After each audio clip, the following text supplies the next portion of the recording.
जय श्री राम। जय श्री राम। जे मृग राम बान के मारे, ते तनु तज सुरलोक सिधारे। अनुज सखा संग भोजन करहि, मातु पिता आज्ञा अनुसरहि। जो मृग श्री राम जी के वहां से मारे गए थे, वे शरीर छोड़कर देवलोक को चले गए थे। श्री रामचंद्र जी अपने छोटे भाइयों और सखाओं के साथ भोजन करते और माता पिता की आज्ञा का पालन करते थे। जेहि विधि सुखी हुई है पुरलोका, करहि कृपा निधि सोई संजोगा। वेद पुराण सुनहि मन लाई, आप कहीं अनुजन समुझाई। जिस प्रकार नगर के लोग सुखी हों, कृपा निधान श्री रामचंद्र जी वही संयोग करते हैं। वे मन लगाकर वेद पुराण सुनते और फिर स्वयं छोटे भाइयों को समझाकर कहते हैं कि प्रातः काल उठ गए रघुनाथा, मातु पिता गुरु नावहि माथा। आय सुमाग करहि पुर काजा, देख चरित हर सई मन राजा। श्री रघुनाथ जी प्रातः काल उठकर माता पिता और गुरु को मस्तक नवाते हैं और आज्ञा लेकर नगर का काम करते हैं। उनके चरित्र देख देख कर राजा मन में बड़े हर्षित होते हैं। व्यापक अकल अनीह अज, निर्गुण नाम न रूप।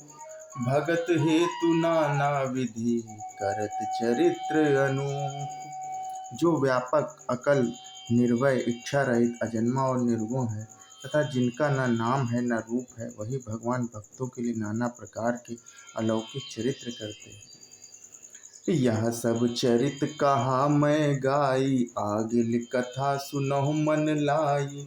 विश्वामित्र महामुनि ज्ञानी, बसहि विपिन शुभ आश्रम जानी। यह सब चरित्र मैंने गाकर बखान कर कहा, अब आगे की कथा मन लगाकर सुनो।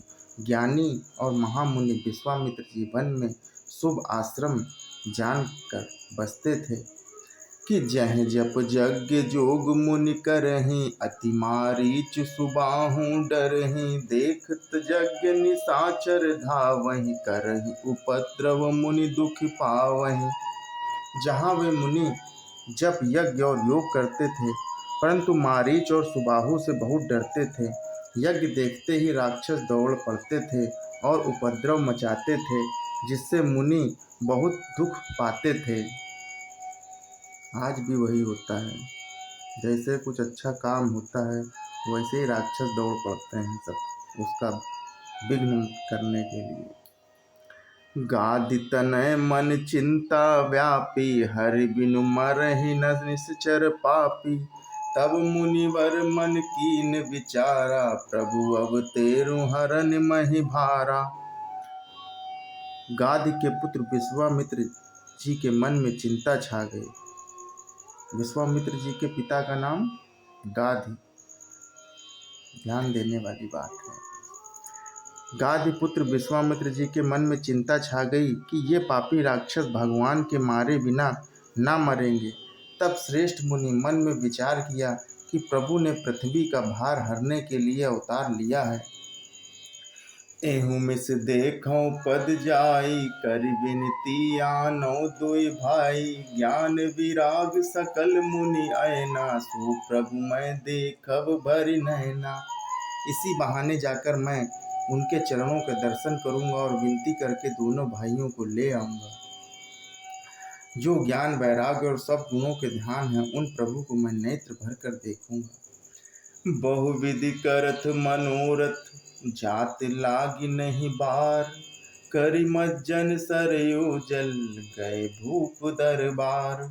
बहुत प्रकार से मनोरथ करते हुए जाने में देर नहीं लगी। सरयू में स्नान करके वे राजा के दरवाजे पर पहुँचे कि मुनि आगमन सुना जब राजा। मिलन गयो लय विप्र समाजा, करि दंडवत मुनि सन्मानी। निज आसन बैठारन आनी। राजा ने जब मुनि का आगमन सुना, तब वे ब्राह्मणों के समाज को साथ लेकर मिलने गए और दंडवत प्रणाम करके मुनि का सम्मान करते हुए उन्हें लाकर अपने आसन पर बैठा दिया। ऋषियों का इतना सम्मान कि राजा उन्हें अपने आसन पर बैठाते थे।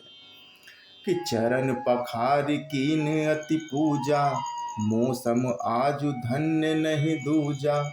विविध भांति भोजन करवावा, मुनिवर हृदय हरस अति पावा।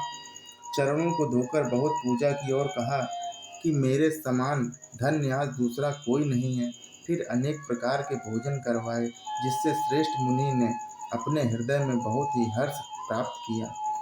कि मुनि चरणन में लय सुत चारे, राम देख मुनि देह विसारी।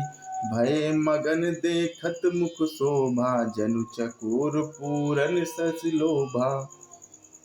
फिर राजा ने चारों पुत्रों को मुनि के चरणों में डाल दिया, उनसे प्रणाम कराया। श्री रामचंद्र जी को देखकर मुनि अपने देह की सुधि भूल गए। वे श्री राम जी के मुख की शोभा देखते ही ऐसे मग्न हो गए, मानो चकोर पूर्ण चंद्रमा को देखकर लुभा गया हो। तब मन हरसि वचन कह राउ, मुनि अस कृपा न कीन्हु काहू।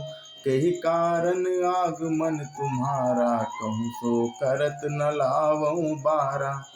तब राजा ने मन में हर्षित होकर ये वचन कहे कि हे मुनि, इस प्रकार कृपा तो आपने कभी नहीं की है। आज किस कारण से आपका शुभागमन हुआ है, कहिए, मैं उसे पूरा करने में देर नहीं लगाऊंगा।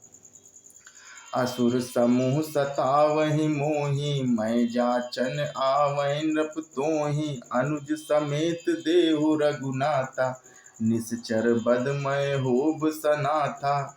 ऋषि ने कहा कि मुझे असुर सता रहे हैं, आपके अनुज मुझे दे दीजिए, जिससे उनका वध होगा और मैं सनाथ हो जाऊंगा। जय श्री राम, जय श्री राम।